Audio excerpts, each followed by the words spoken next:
If you're like me and you live here in suburbia and yet you want to live in the country, you want that quality food that you are raising on your own, or at least you know who raised it and you're getting it from them. How do you go about doing that? How do you get more invested in your food? How do you get more invested in processing your food, in butchering your own food, in all of it?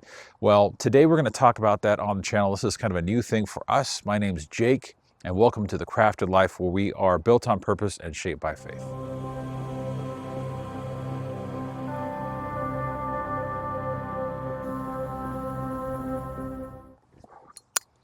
You know, for a long time, my wife and I have talked about eventually getting property, but we live here in south of the Twin Cities, here in suburbia, and we don't have much property. We maybe have less than a quarter acre, and we have a garden, we have other stuff, but yet our desire is just to be a part of our food, a part of play a part in with what we eat, as far as our meats, our chicken, our pork, our beef, all of it. And luckily, we have some very good friends who live about an hour away, who have really let us come alongside them and help in all these processes now. I've got to do all three processed chickens, cows, and pigs, and then we did this again for the second year, chickens, and we did a pig recently. And so today's video, we're going to show you, I'm not going to show you the processing of the pig. I don't think most of you are interested in that necessarily.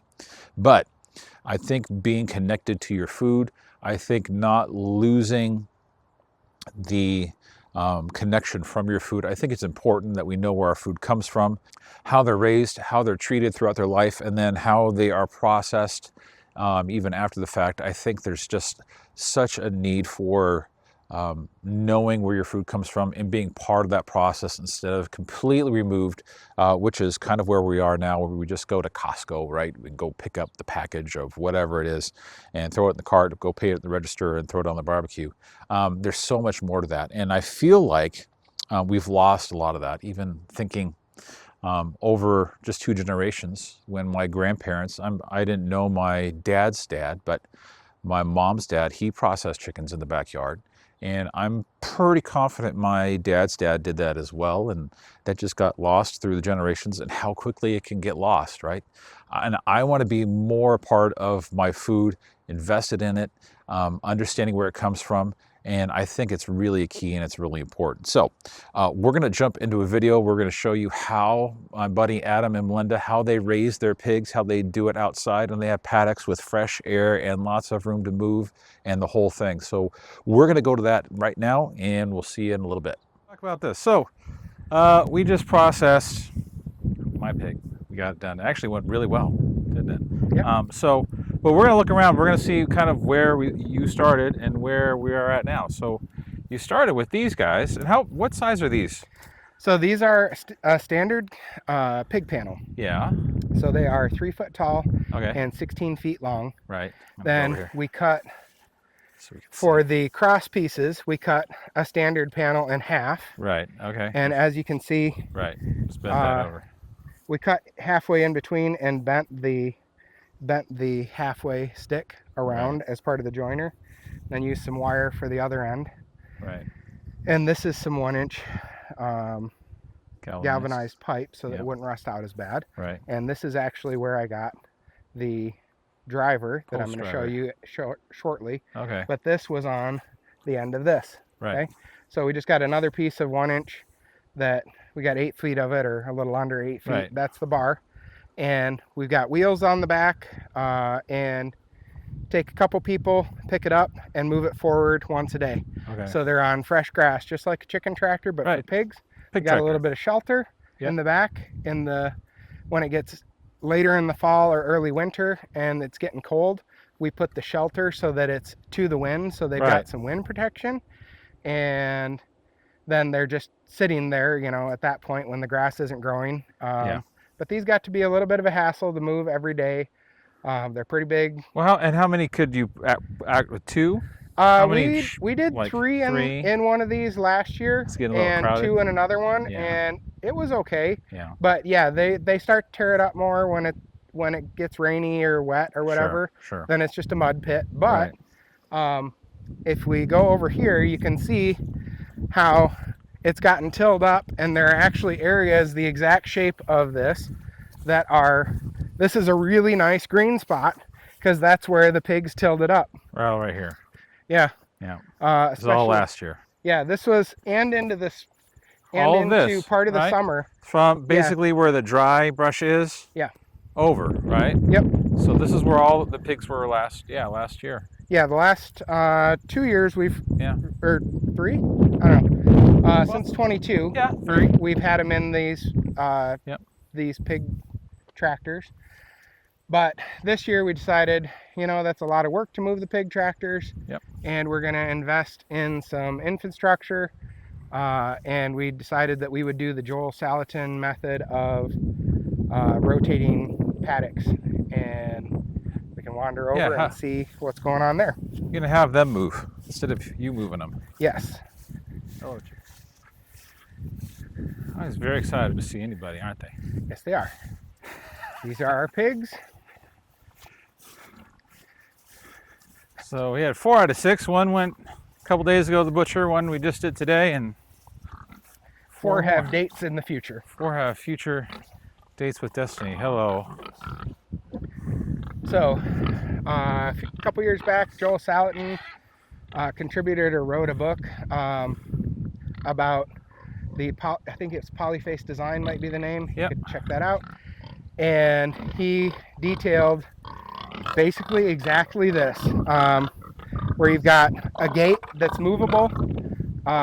He says you only need 2. We found that 3 is actually a little nicer. Yep. So that, you know, with the 2-gate method, when you go to move paddocks, you have to quick grab the gate, run to the other end, which isn't far, but run to the other end. The pigs will come in behind you. The bigger issue is the pigs tend to go back and forth a little bit in between the move. So what we wound up doing is making a 3rd gate, and it's all green treat 1x6. Sure. And we made the 3rd gate so we'd have the other gate ready to go.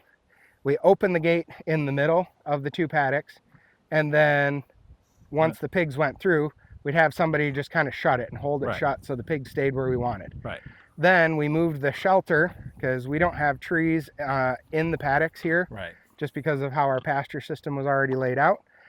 So we decided they needed some shade and wind protection as it gets cooler. So we made a shelter. Yep. And it's on skids, so we're able to fit it in between the gate openings. So when we're coming through with the shelter, the person on the gate opens it up. You walk through with the shelter, close the gate, pigs stay where you want them to be. Yeah, it actually has worked real nice.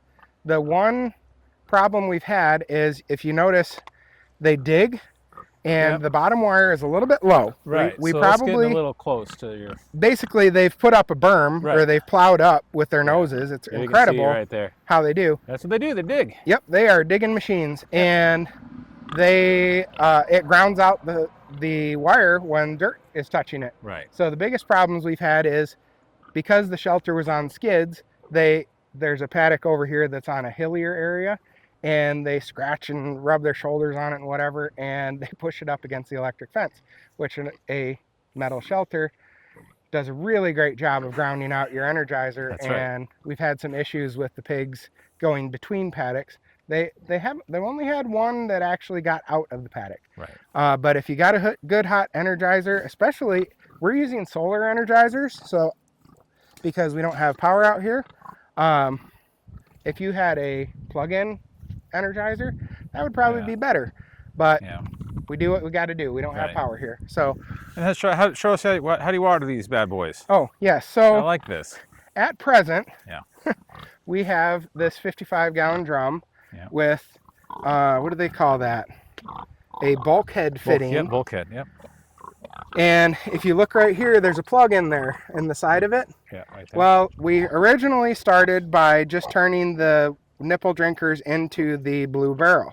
Right. Well, when they knock it over, the nipple drinker pops out, and then it won't seal. Right. So we got the bulkhead fittings, and those have been good. Yeah. But we are probably going to do the recommended Joel Salatin pig waterer It's pretty spendy. I think it's about $375, Yeah. but it's wider than it is tall, so it's not okay. going to get tipped over as easy. Right. And it holds 80 gallons. So Yeah. we probably will invest in that, but we'll see. Yeah. I have seen a guy that when he uses a similar water barrel, he actually has a T-post that he anchors it to. Yeah. But he doesn't move his pigs around like this. So Right. Yeah. you know, you got to do what you got to do Yep. for your particular setup, your needs. We sized these paddocks for what we thought would do good for, I think, 6 to 8 pigs. It's Yep. done pretty good. They've been here a few days. They actually broke their shelter skids off. Right. So this is going to be just where they are. We gave them an old hay bale that the cows stopped eating when the grass started growing in the spring. And so they're playing with that and tearing it up. We tossed some in so they have a little bit of bedding, and we'll do more. But yeah, they like to dig. They like tearing into stuff. But if you look along here, let's go take a look. This is actually one rotation that we've done where we've gone between 5 to 7 days and moved paddocks. We probably would have moved paddocks if their shelter hadn't broken, but it is a lot more convenient for us to get the pig carcasses out from here, the edge where we can get our loader over. Because we just over. pulled the tractor up like right there. Well, we had to come around and pull it up right there to load them up right there. Yeah, 90 degrees to the fence. Yeah. So that was very convenient, and we'll probably just do that. Yeah. We'll just leave them here. So is this where they started? This paddock is actually where they started right now. Okay. So this is, I want to say mid-July. Okay. That this is regrowth. Now it is shady here. Sure, but still. So that makes a difference. But as you can see, you go from this really eaten down area where we're standing, which was a week ago-ish, to as you walk down the hill, you'll start to see regrowth kicking in 3 weeks stages. Ago? You know, so this was 3 weeks ago. Look, it's already starting to grow back. Yep. Those little guys right there. And this is kind of a weedy section of the field. It's actually been a not very productive section because it's in the shade. Right. And the pigs, this is actually the best grass we've had over here right up against this tree line. Yeah. So look at that. But yeah, you can see kind how of it's growing. Stages. Yep. It's growing pretty high up there, and you got here and all the way down, and then they just make their way back up again. But so the hilly area didn't do good things for our shelter that is on skids. That one, that's the one that like they right pushed down, into the fence. that second paddock down is a little tough. So after we rebuild with the skids better, stronger next year, we're also going to put probably some kind of a rebar anchor that we can just shove in with our feet and turn over against the house so that the pigs can't dig the rebar thing up with their noses, because they are digging machines. Yeah. That's kind of the thought after this year. But yeah. Oh, here's something that is not in Joel Salatin's book. It is not my idea. I saw it on a YouTube video and I loved it. These clips are available, you know, Amazon, all the normal places. So I'm going to just pop this one apart.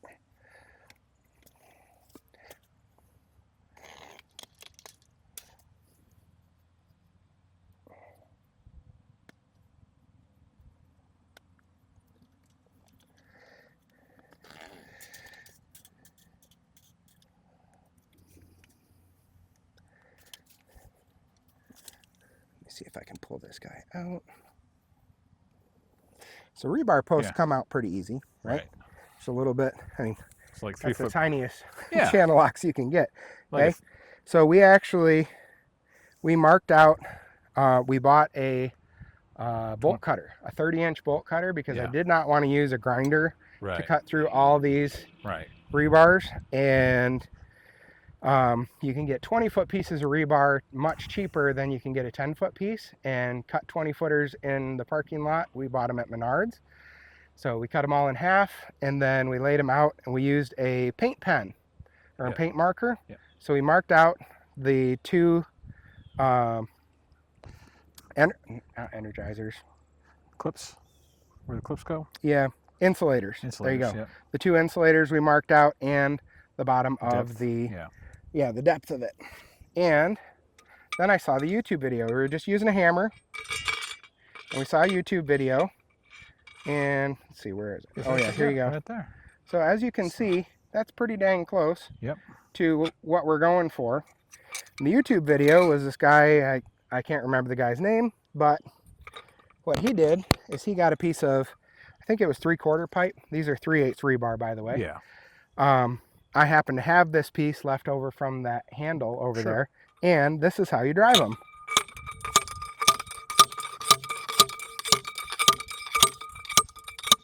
Hear the difference in sound? Then you're there. You're there. It had a built-in depth stop. I didn't cut it or anything. All I had to do was put a cap on it, and that was a couple bucks, and it's done. And now we just put the insulators back on there, feed the wire through, and you're done. But this was much easier than trying to hold it still, whack it with a hammer, etc. You're going to miss and hit your hand. Yeah. This is something, you know, Joel Salatin should have come up with that.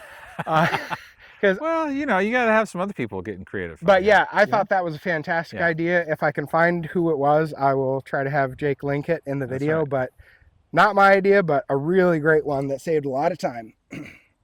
But the white paint marker works really great on rusty rebar and whatnot, whereas a Sharpie, it's just invisible. So white paint marker was a really great addition to the whole thing. If you look right here along the fence, you can see that we got a lot of growth back on the fence line. One of the things that you have to do is make sure you have trimmed fences in the paddock that you're energizing. Right. Okay. If you notice here, you've got some because you're not even energized necessarily. Right. You've got some little loops here. We're just going to energize it right there. These you can move based on where the pigs are. That's a Joel Salatin thing that he says you're going to get a hotter spark on your paddock. The pigs are going to respect it more if you just light up just the one they're in. So we have the bottom 2 wires of our cow pasture fence. Right.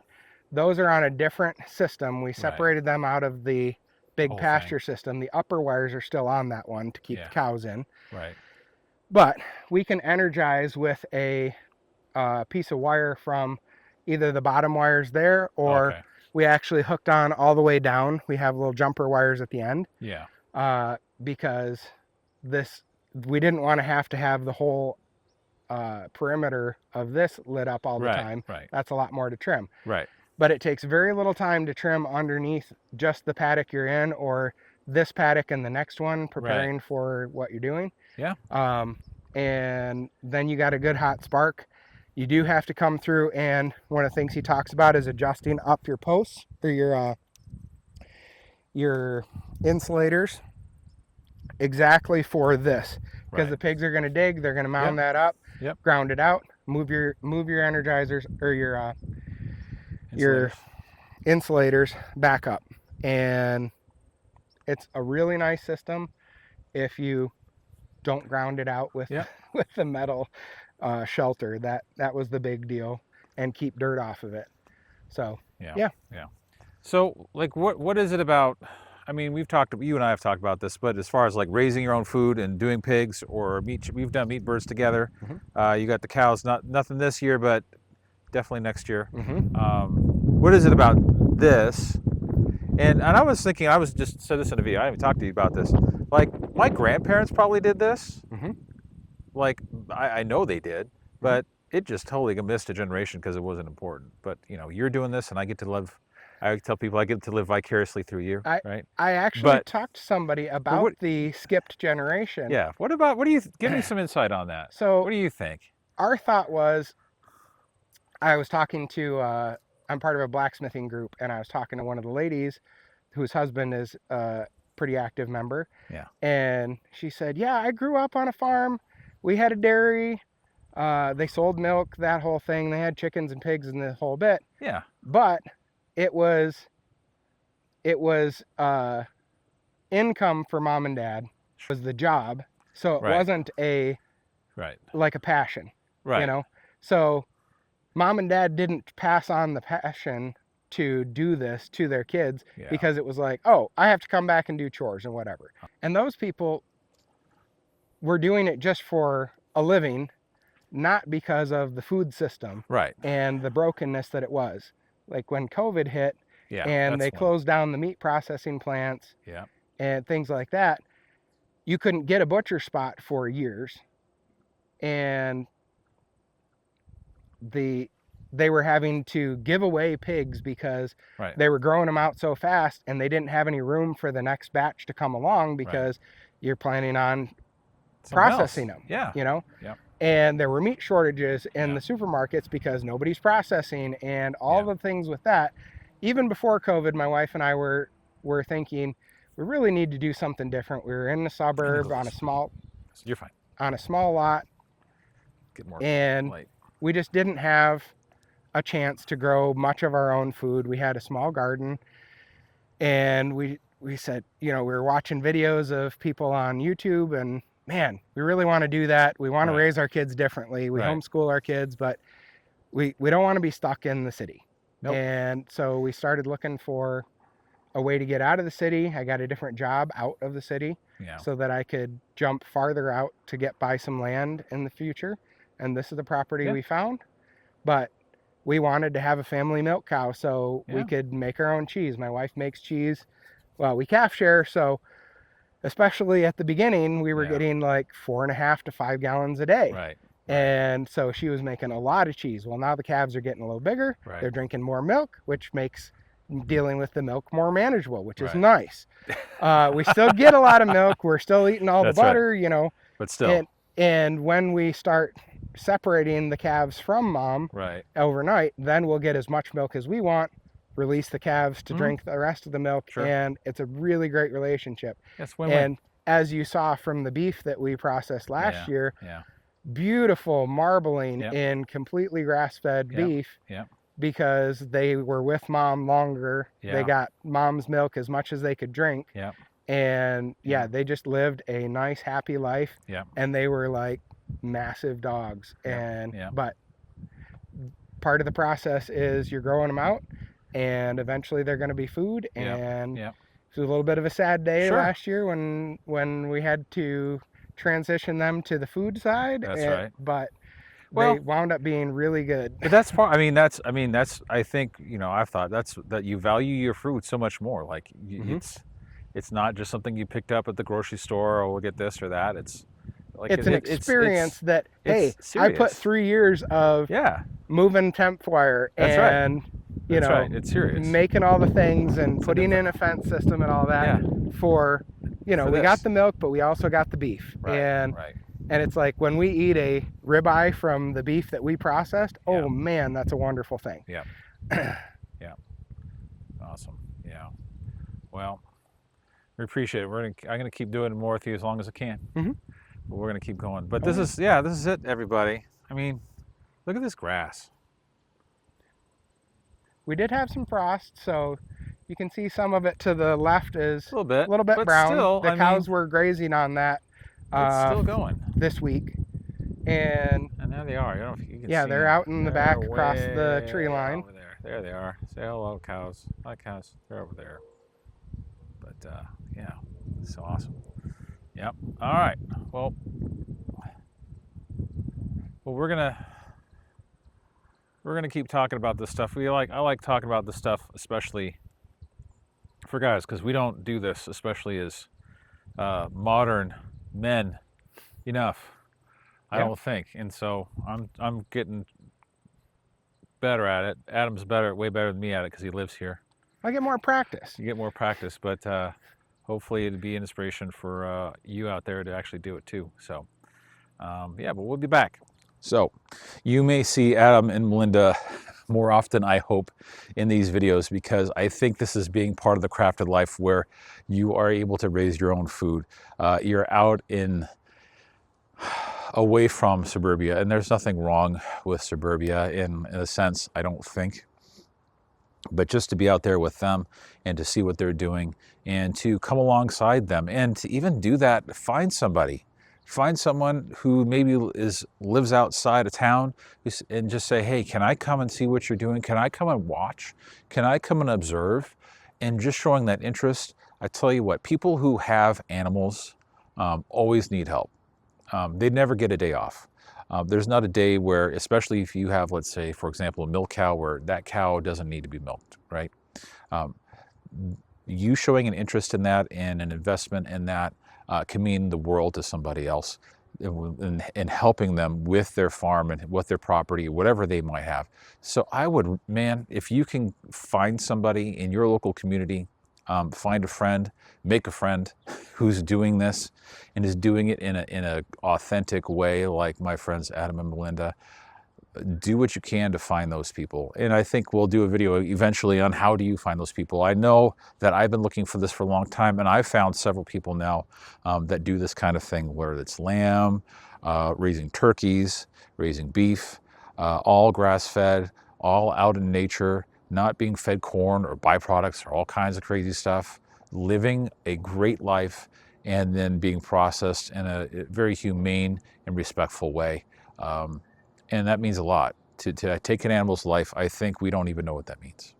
And then for that to be taken seriously, when I cook that on my plate or we're cooking that for dinner, how much or how important that is to be really connected to that. So I hope this helps. Let me know what you think of this. Let me know what you think as far as how you might want to get invested in this or what you would want to do or where you're running into roadblocks or that kind of thing. And I think that would be really great for us to learn from each other. This is Jake, and we'll see you in the next one.